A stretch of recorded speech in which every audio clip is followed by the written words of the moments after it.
ഓടി. അല്ല എന്താ വിളിച്ച് ഇയാൾ ഉറന്നു ഒഴി. അതൊഴിക്കാം.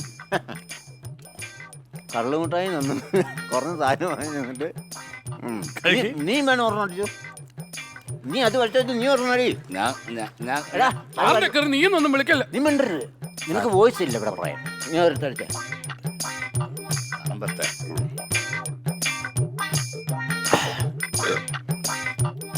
കേട്ടോടാ. ഞാന് 2019 തോന്നുന്നു ഒരു വീട്ടിൽ അടിക്കാൻ കയറിയപ്പോ. അടിക്കാനോ? മോള് അടിക്കാൻ കയറിയപ്പോ അവിടുത്തെ പെമ്പർ നോത്തി ഒരു നാടൻ ചിക്കൻ കറി കൊണ്ടുവന്നു കേട്ടോ. പിന്നെ സാധനമെന്നറിയോ, 4 ദിവസം നിർത്താതെ ഞാൻ തൂറ്റുമായിരുന്നു. ആ സാധനം കിട്ടിട്ട്. കഴിഞ്ഞ നാടൻ കോഴിയാണെന്നും പറഞ്ഞു തന്ന ബ്രോയിലർ കോഴിയാണ്. ഉണ്ടായിട്ടുണ്ടോടാ?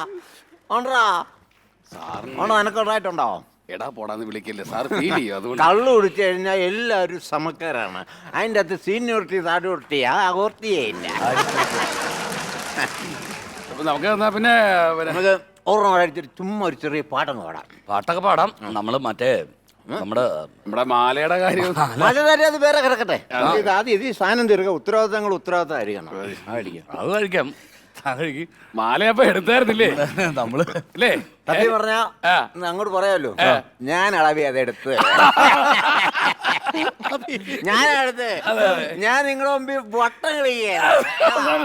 അതാണ് അതിന്റെ രീതി. എടുത്തിട്ട് എന്തായാലും വിഴുങ്ങിയോ? വിഴുങ്ങില്ല, ഞാൻ പണയം വെച്ചിരിക്കുകയാണ്. പണയം വെച്ചേ. പണയം വെച്ചിട്ട് ആ കാശിന് എന്റെ പെമ്പറൊന്നിക്ക് വേറൊരു മാല വാങ്ങിച്ചു കൊടുത്തു.